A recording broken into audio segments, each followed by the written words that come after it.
In the heart of a vast desert sits a city that feels like it was plucked from a fever dream. This is Ashgabat, the capital of Turkmenistan. It's a city so obsessed with appearances that it holds Guinness World Record for the highest concentration of white marble buildings on Earth. Its wide, empty boulevards are lined with golden monuments and enormous, elaborate fountains that flow day and night, even as other parts of the country face water shortages.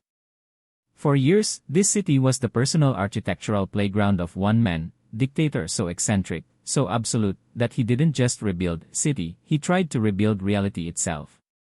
He called himself Turkmenbey, the head of all Turkmens, and then proceeded to ban ballet, lip-syncing, and beards for young men.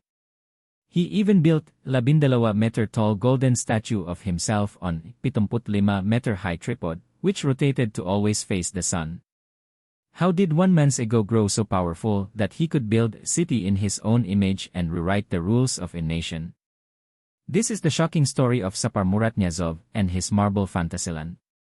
To understand the man who would become the leader of all Turkmens, you have to go back to a night of unimaginable tragedy. In 1948, a catastrophic earthquake leveled the city of Ashgabat, claiming the lives of tens of thousands. Among the victims were the mother and two brothers of a young boy named Sapar Murat Knyazov. His father had already died fighting in World War I. In a single night, he was left an orphan. He grew up in a series of Soviet orphanages, a child of the state, shaped Ila the rigid, impersonal system of the Liar. This upbringing forged a man who was both a disciplined product of the Communist Party and someone driven by a deep-seated need for control and recognition. He was a diligent apparatchik, quietly climbing the ranks of the Turkmen Communist Party. In 1985, he was appointed its first secretary, the leader of Soviet Turkmenistan. For years, he was just another cog in the vast machine of the Soviet Union. But when that machine started to crumble, Knyazov saw his chance. When the Soviet Union collapsed in 1991, Turkmenistan declared independence, and Sapar Murat Knyazov, the lifelong communist, seamlessly transitioned into its first president. It was a moment of immense opportunity, and Knyazov seized it with absolute conviction. He moved swiftly to consolidate his power, making sure no rival could challenge his authority. In 1993, he officially adopted the title that would define his rule, Turkmenbey. It was more than a name, it was a declaration. He was no longer just a president, he was the father and founder of the nation. The cult of personality had begun. His portrait started appearing everywhere, on currency, on buildings, on watches. Streets and cities were renamed in his honor, or in honor of his family members. January became Turkmenbey, and April was renamed Gurban Sultan, after his mother. He even ordered that the Turkmen word for bread be replaced with his mother's name, Gurban Sultan. As Knyazov's power grew, so did his eccentricities. Life in Turkmenistan became governed by a series of bizarre and deeply personal decrees that reflected his every whim. He banned opera, ballet, and the circus, deeming them un-Turkmen.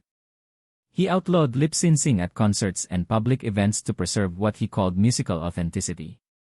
He even prohibited news anchors from wearing makeup on television, reportedly because he had trouble telling men and women apart. His obsession with appearances extended to the public. He ordered that young men not grow beards or long hair. He publicly discouraged gold teeth, advising citizens to instead chew on bones to strengthen their teeth, just as he had seen puppies do. In one of his most infamous moves, he ordered the closure of all hospitals outside of the capital city, arguing that if people were truly sick, they could just travel to Ashgabat. He used similar logic for libraries in rural areas, claiming that people in the countryside didn't read books other than the Quran and his Runama anyway. And in the capital, dogs were banished because of their unappealing odor. These weren't just laws, they were the micromanagement of an entire society. Eli, leader who believed his personal tastes were matters of national policy. On December 21, 2006, state television announced that Sapar Murat Knyazov had died of a sudden heart attack. After more than 2 decades at the helm of the country, the era of Turkmenbey was over. His successor, a former dentist named Gurbanguly Berdimuhamdo, began a slow, cautious process of dismantling the most extreme parts of the personality cult.